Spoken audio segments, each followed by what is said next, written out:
Nabi kita Muhammad SAW setelah beliau diutus sebagai Rasul, beliau berdakwah di kota Mekah selama 13 tahun.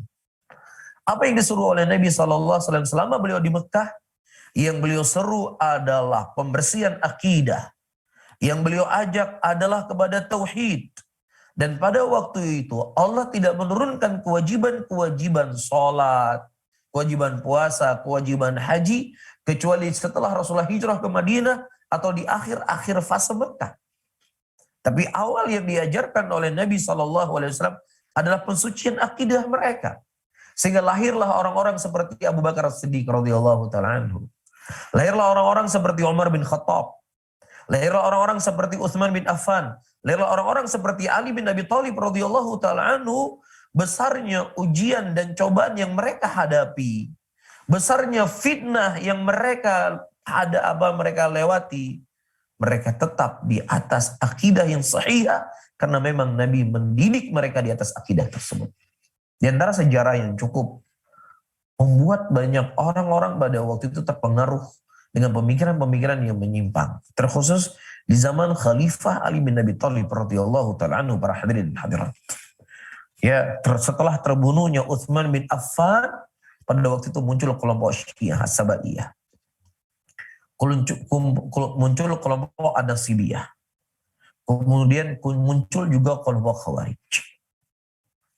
Tidak sedikit manusia yang terpengaruh dengan mereka, tidak sedikit, cukup banyak.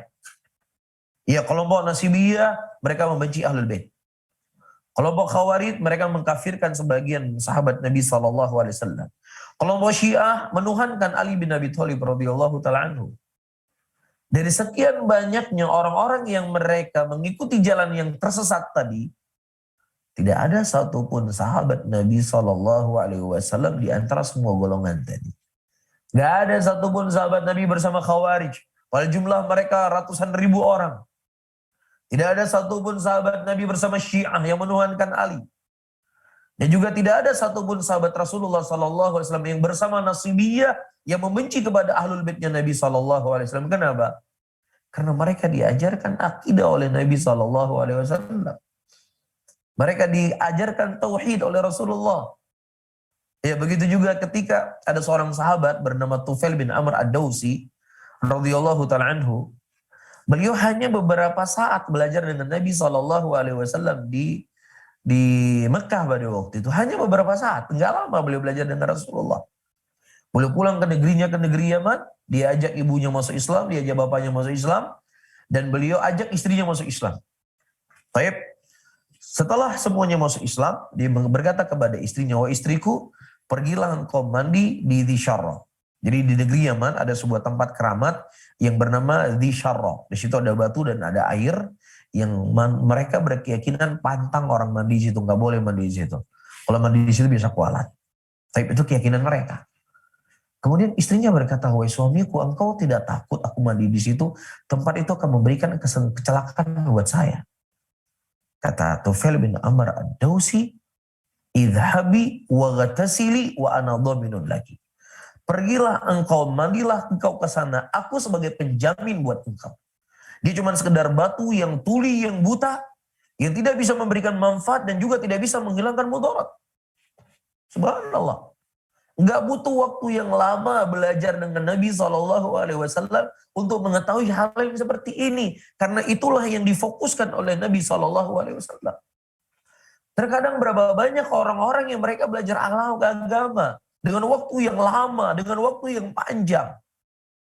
Ya, bahkan sebagian rambutnya mereka memutih. Belajar ilmu agama. Tetapi masih dengan jimat-jimat. Ya, masih dengan tawasul-tawasul yang nggak dibenarkan. Ya, masih dengan doa-doa datang ke kuburan dan yang semisalnya. Padahal Masya Allah, kesemangatan mereka itu sangat luar biasa dalam belajar agama. Kenapa bisa demikian? Karena mereka jauh dari akidahnya Nabi Muhammad SAW. Seorang Umar bin Khattab ketika melewati Hajar Aswad, beliau berkata, "Ya Hajar, innaki hajar la tadur wa la tanfa." Wahai batu, engkau cuma sekedar batu yang tidak bisa memberikan manfaat dan juga tidak bisa menghilangkan mudarat. Kalau seandainya aku tidak melihat Nabi SAW menciummu, nggak butuh aku cium kamu, wahai batu. Tetapi berbeda dengan hal yang apa yang kita lihat hari ini di tengah-tengah umat Islam. Justru bahkan sebagian tokoh-tokoh agama, ya mereka menjual jimat. Ini kamu kalau jimat, ini kalau ini cincin kamu pakai, kamu bisa ini, kamu bisa ini, bisa itu. Subhanallah. Ya, padahal ini merupakan prinsip agama yang hanya beberapa saat para sahabat Rasulullah SAW sudah faham apa inti dari agama tadi. Kenapa? Karena fokusnya Nabi SAW dalam masalah akidah.